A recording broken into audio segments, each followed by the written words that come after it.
দুদিনে শুরু হয়েছে বিশ্ববঙ্গ বাণিজ্য সম্মেলন। করোনার জেরে পরপর 2 বছর বন্ধ ছিল এই সম্মেলন। এরপর আজ আবারও কলকাতায় আয়োজন। পাখির চোখ বিনিয়োগ, লগ্নি আনার প্রস্তুতি এখন তুঙ্গে। বাংলা আবার ভারত সভায় শ্রেষ্ঠ আসন লবে। তৃতীয় দফায় রাজ্যে ক্ষমতায় এসে তৃণমূল সরকারের এটাই ছিল অঙ্গীকার। তৃতীয়বার সরকার গড়ে মুখ্যমন্ত্রী মমতা বন্দ্যোপাধ্যায় জানিয়েছিলেন যে শিল্পায়ন এবং কর্মসংস্থানই তার অগ্রাধিকার পাওয়া হবে। আর সেই লক্ষ্যেই আজ ষষ্ঠবারের জন্য শিল্প সম্মেলনের আসর। সম্মেলনে যোগ দিয়েছেন গৌতম আদানি, সজ্জন জিন্দাল সহ বাণিজ্য জগতের এক ঝাঁক তারকা।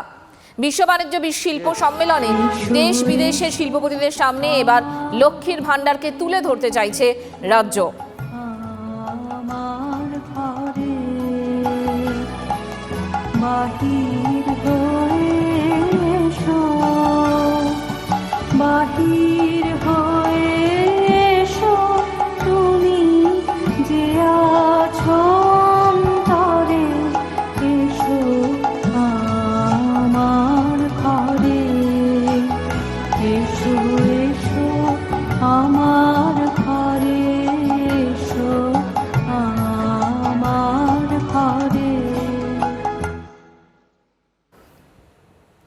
Well, friends, now that unusually unique, special beginning, 5 lakh beneficiaries of Lakshmi Bhandar,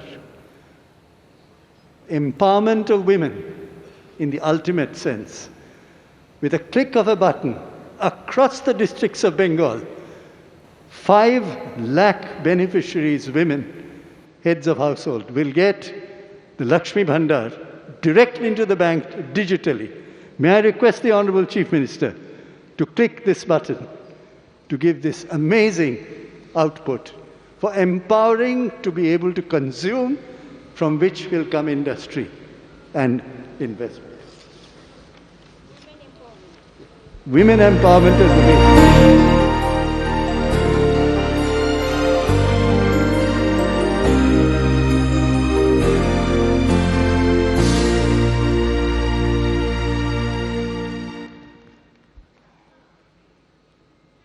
Wonderful.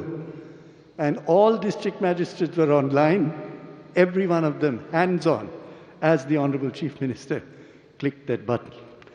Now we move to the industrialists, the great investors, to say a few words at this occasion. May I request someone who's, as a conglomerate, has $13 billion US, the largest producer of steel domestically in India today, Sajjan Jindal. May I request you, sir, to make your very important statement today. No. Yeah.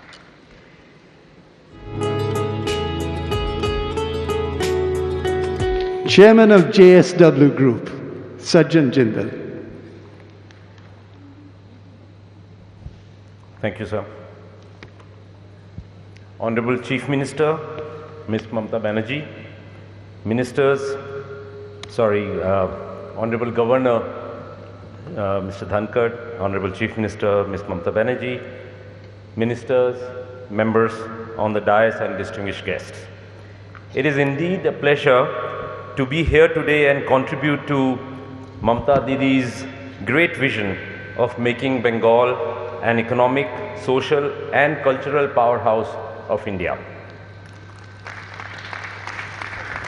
But before I dive into the details of this summit, I want to let our guests know what metal Bengal is really made of. Since ancient times, India has been known as the Sone ki Chidiya, or the golden bird, due to its abundance of culture, heritage and wealth.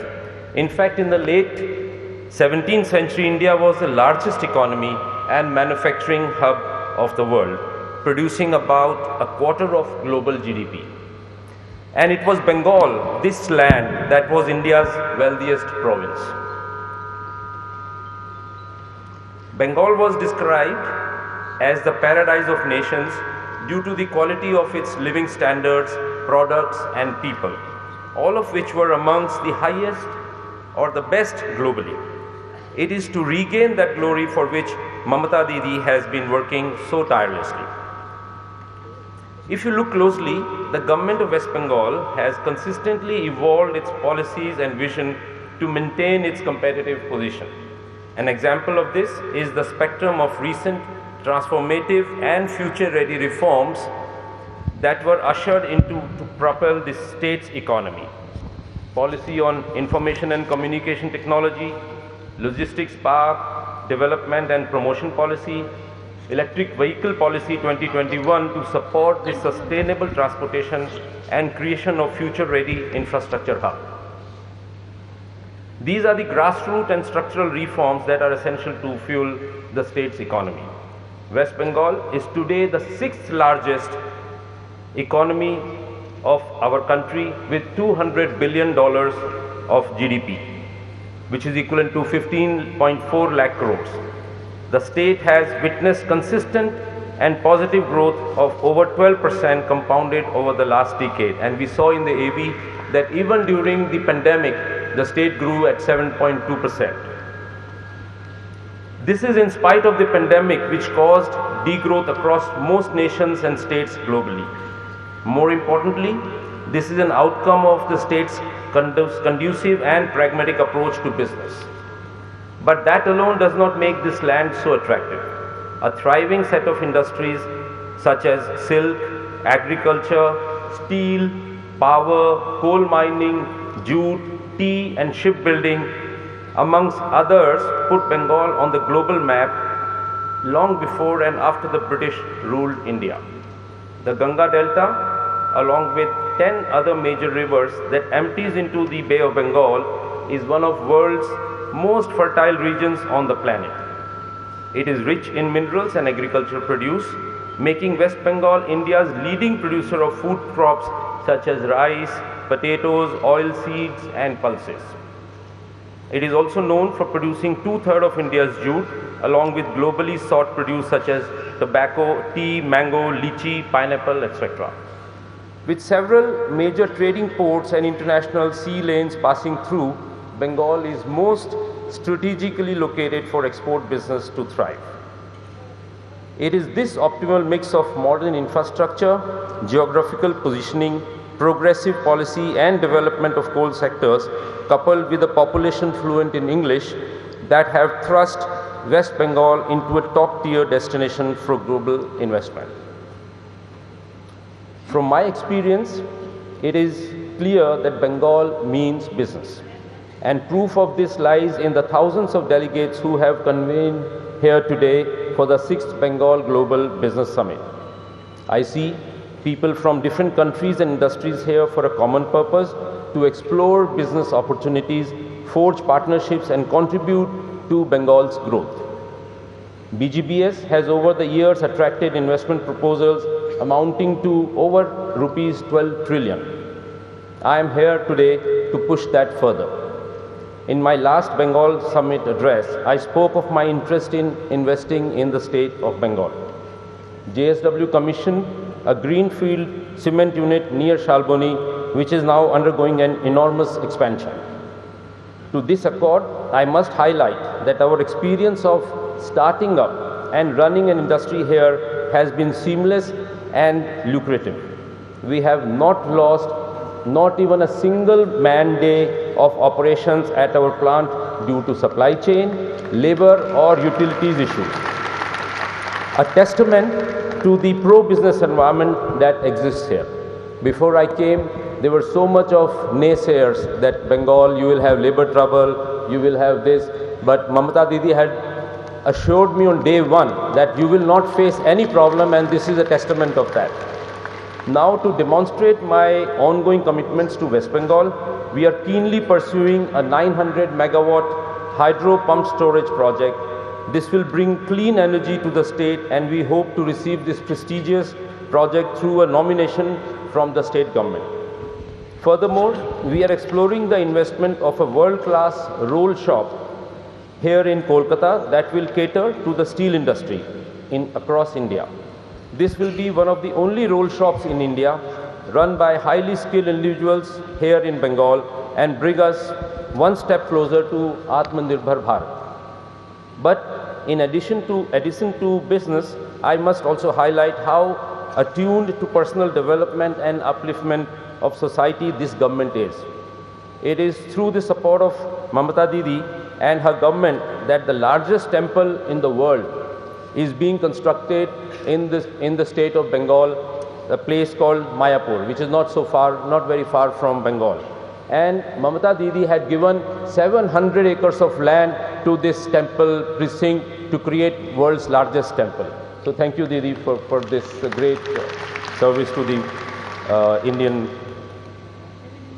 In fact, my wife Sangeeta, who handles our foundation, has repeatedly praised the torchbearers of the state for promoting the development of underprivileged, especially in the area of education, healthcare, and skilling. It is to this effect that we chose Rajarahat as the location to set up our modern Bengal museum. To conclude, in spite of the COVID setback, West Bengal has proven its resilience. I have no doubt that under the leadership of Mamata Didi, the Honorable Chief Minister, this state will regain its position in the global order. For those who are new to Bengal Global Summit, it is an ideal platform for forging alliances, cementing partnerships, and identifying new and existing opportunities in business. India is already witnessing supply-side constraints that are overpowering demand. With the right partnerships, I believe that we together can seize the next phase of growth. On that note, I would like to take this opportunity to thank our Honorable Chief Minister for her astute leadership and for inviting me to be with you today. Dhanyabad.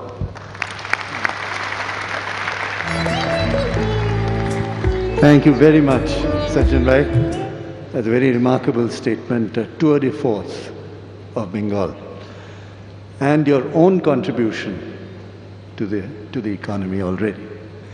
We now turn to someone who's of our own, has been instrumental in Bengal Global Business Summit from the beginning, Mr. Sanjeev Goenka. You would not perhaps know that his asset base is 54,000 crores. One of us from Kolkata. What a tremendous achievement. Sanjeev Bhai.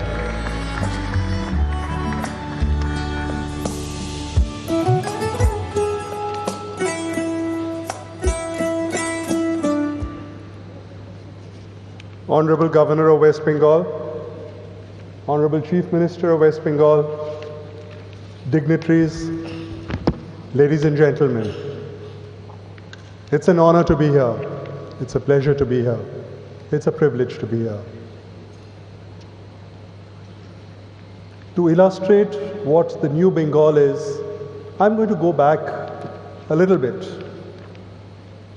11 years ago, there was decadence, there was neglect, there was despair. Many of us who've lived here for centuries were seriously contemplating of shifting base. And then came a new leader with a new vision, with an approach, instilled confidence, inspired investment. 9 years ago, I remember sitting with her in her office in Nabanna, and she was sharing with me her vision on her iPad. Her office is, of course, paperless. How she manages to handle and dispose of all the files instantly is quite a marvel. And at that point in time, she talked about the infrastructure she's planning to create. And today, we actually see all that infrastructure having been created. Inspired by her vision, we decided to invest big time in the state. And we invested 22,000 crores over the last few years. And I'm happy to state that we've had a very good experience. The state has been businesslike, the administration has been supportive, And the Chief Minister always inspires. Calcutta is today not only a good place to live in, infrastructure is good, the city is good, social life is good, but above all, the business environment is very good. They understand business, they want you to be in business, they want you to prosper in business, and they want you to create employment. Yes, there are a lot of minerals, there are a lot of metals, there's lots of opportunity.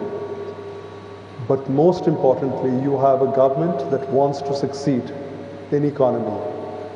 It's demonstrated in the numbers, and it will be even more significant and more visible as years go on. All I can tell you from my experience, we have more projects in the social sector going on. A brand new international school, a brand new world-class hospital, significant plans and investments in our power sector. And that all comes from the confidence that the state government, led by the Chief Minister, gives us. Come, do business. We will allow you to do business. We will support you to do business.